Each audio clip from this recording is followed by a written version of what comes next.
salvo que ustedes tengan algún secreto, es incomprensible, es completamente incomprensible. Así que bueno, primero quisiera escucharle a usted explicarme comment vous allez faire pour travailler politiquement toute cette démarche électorale que vous entreprenez. Ceci est mon 4e exil. À l'approche des élections, quand le gouvernement sent qu'il va perdre, il cherche des histoires pour éliminer le chef de l'opposition. Mais heureusement, chaque fois, à la veille, quelques semaines, quelques jours même avant les élections, le gouvernement cède à la pression internationale. Parce que la pression internationale lui fait comprendre qu'une élection sans chef de l'opposition n'est pas légitime. Et aucun gouvernement sorti de telles élections ne serait reconnu. Et d'autant plus que le Cambodge adopte un système de démocratie parlementaire à l'anglaise. Étant le chef de l'opposition, je suis le seul challenger au Premier ministre. Et c'est trop facile au Premier ministre de gagner tout seul au Cambodge sans challenger. Il a écarté. Donc une simple mise en garde que la communauté internationale, les pays européens ne reconnaîtraient pas un gouvernement formé à la suite des chefs de l'opposition. Donc ça c'est un rappel, une mise en garde importante. Et le Cambodge a besoin de légitimité internationale. C'est une façon pour lui de faire beaucoup de trafic, beaucoup d'affaires, de business, parce qu'il a la légitimité internationale. Et ça, c'est une affaire de gros sous, ça rapporte beaucoup.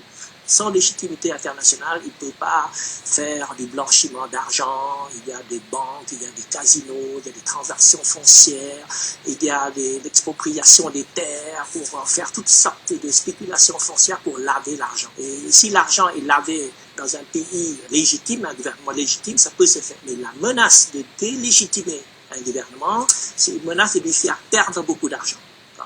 Toucher le portefeuille, il commence à être sensible.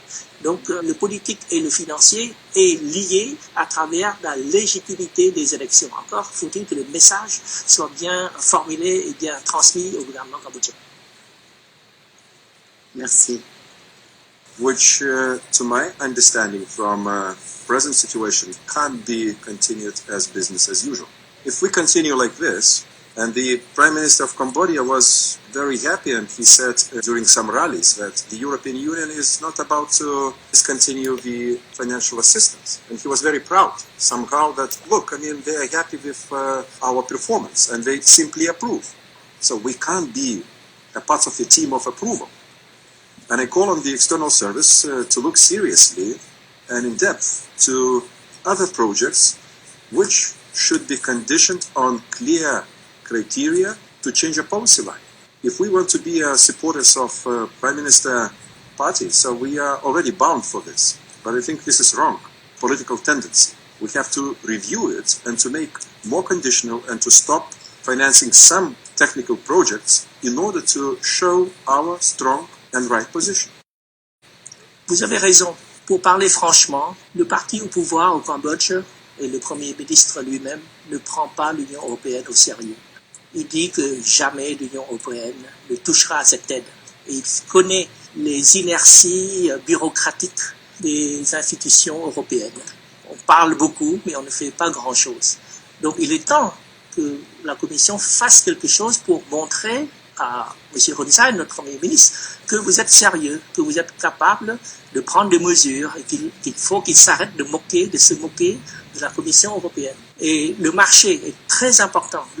C'est le marché pour les vêtements. Eh bien, les vêtements représentent 80% des exportations cambodgiennes. Et plus de la moitié des exportations cambodgiennes viennent en Europe.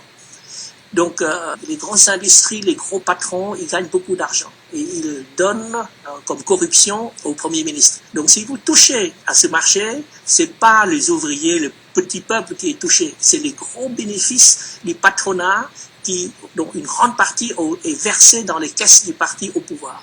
Donc, si vous leur faites comprendre que ce marché n'est pas ouvert tout le temps sans condition, là, ils commenceraient peut-être à réfléchir. Ce serait peut-être intelligent de faire quelque chose avant les élections, c'est-à-dire de faire un petit geste pour essayer d'avoir des élections un peu plus propres que les dernières qu'on a eues. Peut-être que ce serait